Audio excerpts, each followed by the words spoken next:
yet another video of Acharya Nidana Academy. In this particular video, we are going to discuss the concept and application of Doshapaka. Before going into the concept proper, we are going to learn some of the basic concepts we need to concretize as usual. If you want to have the deep understanding of Ayurveda as such, we need to have the blending of physics, chemistry of and biology of current Western science with Ayurveda fundamentals. So to practice this, we have to have the concept of minimalism. So that means we are going to do the brainstorming session on one particular small topic, then from the multiple directions. For example, if you want to have the concept of dosha, we need to learn it from the point of Rachana Sharira, we need to learn it from the point of Kriya Sharira, we need to learn the point from the point of Dravya Guna Vijnana, from the point of Roga Nidana, from the point of Rasha Sabhashija Kalpana Vijnana, from the point of Swastha Vrutta, from the point of Agatatantra, from the point of Kaya Chikitsa, from the point of Shalya Shalakya Tantra, etc. So that means we are going to the simple concept of dosha from the multiple angles. Then we can have the better understanding of the concept of dosha.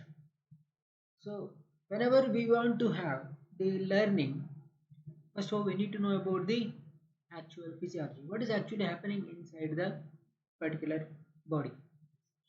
So when we speak in terms of the human health as such, so that means when we are discussing about, when we know about all the aspects of physiology, then we need to learn what abnormalities, what abnormal function that can happen there. Then when we know about the each and every corner of that particular what abnormalities are happening, the next phase will be how to correct it. So that means when you think about the Ayurveda curriculum, the first year we are going to learn the Kriya Sharira. What are the actual functions of the different body in terms of the Ayurvedic physiology? We are going to learn in Kriya Sharira. When we know about these particular all the aspects of Kriya Sharira, we are going to learn the altered physiology in the second year. That is what we can say, that is Roga Nidana. When we know about each and every corner of Roga Nidana, the next phase we are going to learn in your third year BMS curriculum, that is Kachikitsa, that is restoring the altered physiology. So when you are thorough with that, then we can have the better understanding. The other subjects which are supporting these points as such in the respective professional years. So whenever we are going to learn the Ayurveda as such, try to identify the patterns.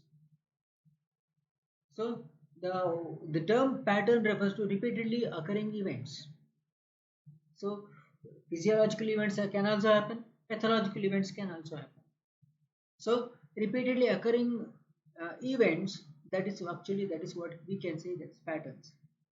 So let us say, for example, when a person is taking the lassi is nothing but the preparation made out of curds wherein little amount of sugar is being added. When a person is consuming 300 ml of lassi at 10 p.m. every day for 10 to 12 days, the person may develop the clinical manifestations such as the nasal blockage or running nose or heaviness of the head, or sometimes the loss of appetite, etc. All these are related to the, what do you say, that the kapha increased in lakshana or symptoms. In that particular sense, the pattern the person has to modify, stop this particular sweet lassi. Instead, try to drink and try to create a new pattern, that is consumption of warm water or hot water, or consumption of green tea without adding milk. That is what we can say the pattern creation. That is pattern identification, pattern modification and pattern creation. They are considered to be the essentials of the learning. This is not only related to the Ayurveda, any field, try to identify the patterns. So that means you need to, what do you say, that the bring the all the knowledge into the bite-sized formula creation or the formula formation. That's how we can able to create more and more newer and newer patterns. So whenever if you are learning Ayurveda, try to learn it with the principles of application of physics. When we are try to apply the principles of physics, then we can have a better understanding.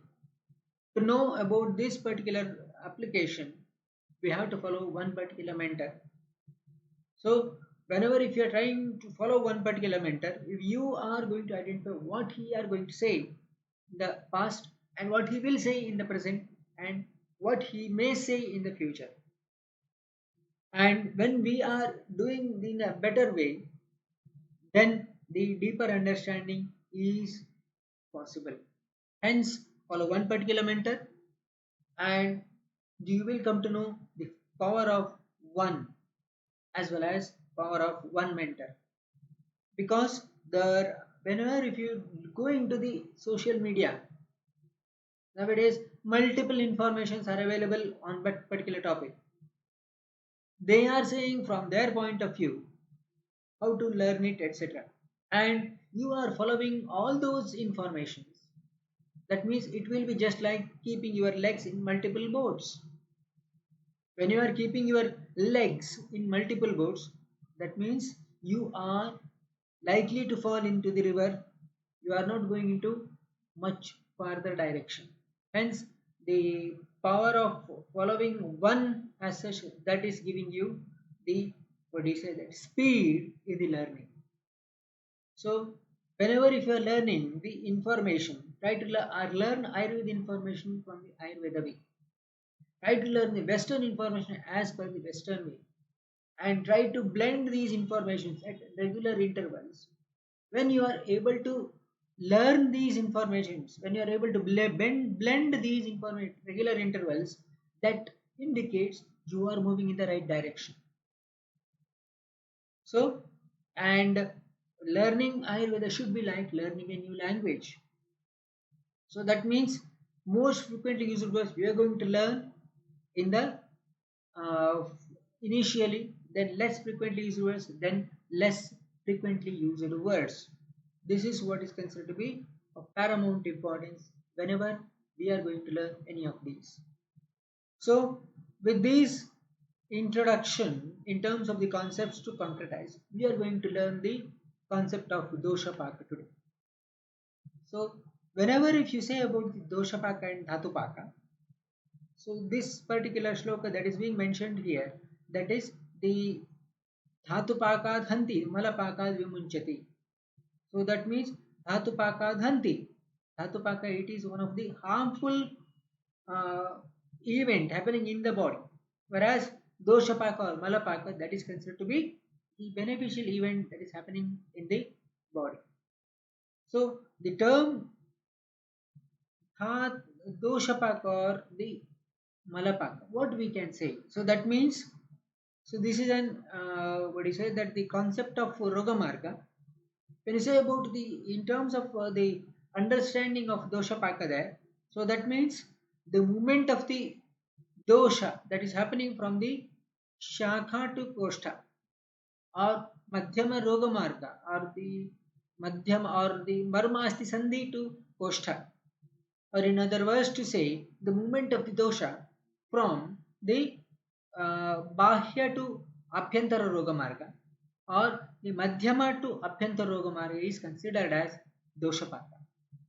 In other words, further, the movement of the pathogens present in the intracellular compartment to move it into the interstitial compartment, then to the intravascular compartment, then to the either stomach or small intestine, large intestine, or otherwise the movement of the dosha if they are present in the interstitial compartment, not in the intracellular compartment, then in such occasion The bringing the pathogens from the interstitial compartment to the intravascular compartment, and from there to stomach, small intestine and large intestine.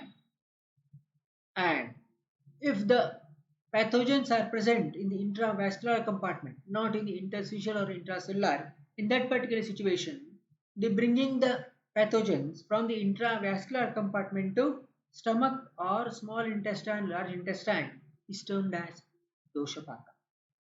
So, hence, why this is beneficial to the body means so that means elimination of these dosha or vitiated dosha, kapha from the stomach or from the amashaya to the vamana, pitta from the alimentary canal to virechana, and the vata dosha, vitiated vata dosha from the pakvashaya through the anus in the form of Basti administration. So that is considered to be the line of treatment there.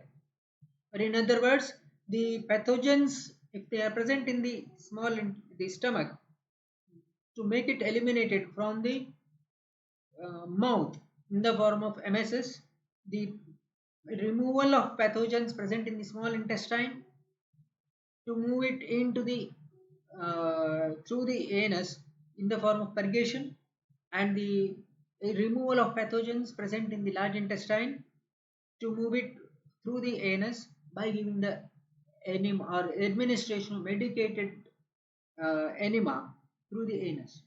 That is what is considered to be doshapaka. Then how to identify the doshapaka? So that means how we are going to identify the pathogens are moving from the periphery to the central, or how to identify the movement of the dosha is happening from the shakha or marmasandhi to koshtha. That is can be identified by dosha prakriti vaikrityam lakuta jvaradehayoho indriyanam cha vaimalyam doshanam pakalakshanam. So that means dosha prakriti vaikrityam is one lakshana there. Laguta, that is Jwara Laguta, second Lakshana, Deha Laguta, third Lakshana, Indriyanam Chavaimalyam, that is the fourth Lakshana. So these are the Lakshana that we are going to observe, or the features we are going to observe in case of a Doshapaka. So we are going to know about it. What do you mean by Dosha Prakriti Vaikrityam? We know that the word meaning dosha, that is dushayanti iti dosha. So that means the dosha are having the capacity to vitiate or to produce the abnormal function in the body if conducive environment occurs. So that means dosha prakriti means it already has happened in the body. That means the vitiation of the body has happened. Whenever person is consuming the dadhi, naturally, so that is leading to the increase of kapha dosha in the body. This is the dosha prakriti there. Dosha prakriti vaikrityam, that means that is reversal of the dosha prakriti. That means the restoration of the health or abnormal functioning of the dosha. That is what we can say, that is dosha prakriti vaikrityam. Shakrit graha, it is vata, it's the dosha prakriti specifically related to vata dosha. Dosha prakriti vaikrityam means that is the subsidence of this particular shakrit graha. So that means the passage of normally unformed stool which is having pultaceous consistency is considered as dosha prakriti vaikrityam in this particular occasion. The nasal discharge, abnormal nasal discharge, that is dosha prakriti. So that means in due course of time the reduction in the movement of the particular what is running nose, that we can say dosha prakriti vaikrityam. Jwara laguta, so that means the improvement in the symptoms of jwara. The Ayurveda, when you look into the textbooks of Ayurveda, the pratyatma lakshana of jwara is santapo deha manasah. The deha santapa and mana santapa, they are considered to be pratyatma lakshana of jwara. When you say about the deha santapa, so that means naturally we are going to observe the warmth of the body felt externally.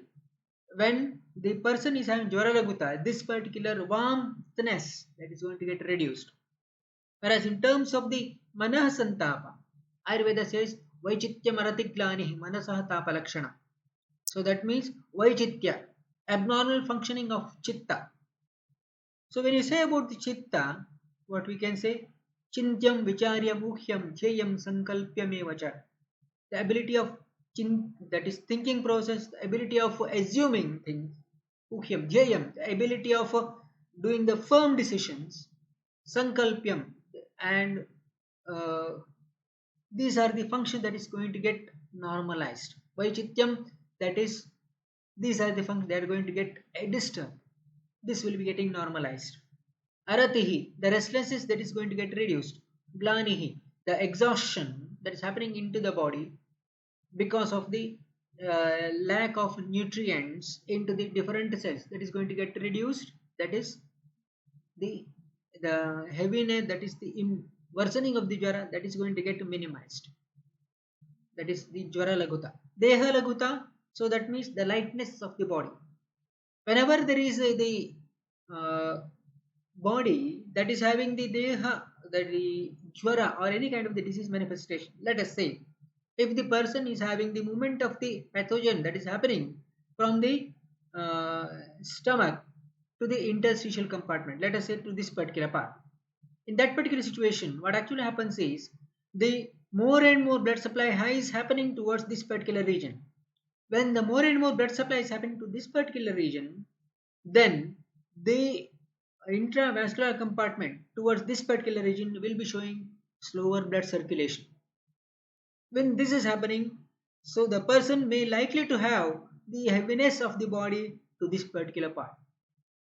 And when the person is having the reduction in the pathogenesis, that is leading to the proper blood circulation to happen even to this particular region. When there is proper blood circulation is happening, then naturally the heaviness of the body is going to get reduced. That is what we can say. That is about the Deha Laguta. Then about the Indriyanam Chavaimalyam. That means the proper the functioning of the Jnanendriya as well as Karmendriya is going to get happen. So that means any kind of impurities which are being present in the what do you say, that these Indriyas. So that means the excess accumulation of wax in the ears or the deposition of the coating over the tongue, what we can say the liptasyata in the tongue is going to get reduced. The person may be having the what do you say, that the secretions in the eyes that is going to get reduced, the nasal secretion is going to get reduced, etc. Plus in terms of that, in other words, the person will be having the proper functioning, the proper sense of hearing, the proper taste perception, the burning sensation of these eyes in the eyes is going to get reduced. That means proper vision may be there. The person will be having the reduction in the nasal, what do you say, that the secretions, that means proper sense of smell perception may be observed. The warmth of the body is going to get reduced in terms of what do you say, that the sparshan indriya, that means the person is able to perceive touch properly. A, in terms of karma indriya, the person is able to hold the things properly. The if holding the pen or doing the cooking or combing the hairs, etc. is possible, the person can be able to do. In terms of the leg, pada, that is a karmendriya, the person able to do the walking properly or running properly or do his routine activities properly or riding the cycle or bike may be possible, or the vehicle driving, car, etc., that can be possible for him. And in terms of upastha, the urine formation that will be proper, or the person may indulge in the sexual activities in a enthusiastic manner. And in terms of the payu, the proper movement of the fecal matter that can be possible easily. These are the indriyanam cha vaimalyam, what we can say. So to sum up, so doshapaka is always beneficial to the body, and the word meaning of doshapaka is the movement of the dosha from the bahya to madhyama. Bahya or Madhyama Rogamarga to Abhyantara Rogamarga, that is considered to be Doshapaka. Or in other words, the movement of the pathogens from the intracellular compartment to the interstitial compartment, or from the interstitial compartment to the intravascular compartment, or from the intravascular compartment to the alimentary canal. That means intracellular compartment to the alimentary canal, or interstitial compartment to the alimentary canal, or intravascular compartment to the alimentary canal. That we can say that is about the doshapaka. And lakshanas of doshapaka are dosha prakriti vaikrityam laguta jvaradehayoho indriyanam choimalyam doshanam paka lakshanam. That's how. That's all for today. Dear ANA members, what are the major key takeaways mentioned below? And if you are, what would you like to have the discussion in the coming videos mentioned below? And if you are truly liking this particular video, then spread this particular video to true maximum Ayurveda learners, so that we can make a huge movement out of this particular small discussion. That's all for today. Thank you.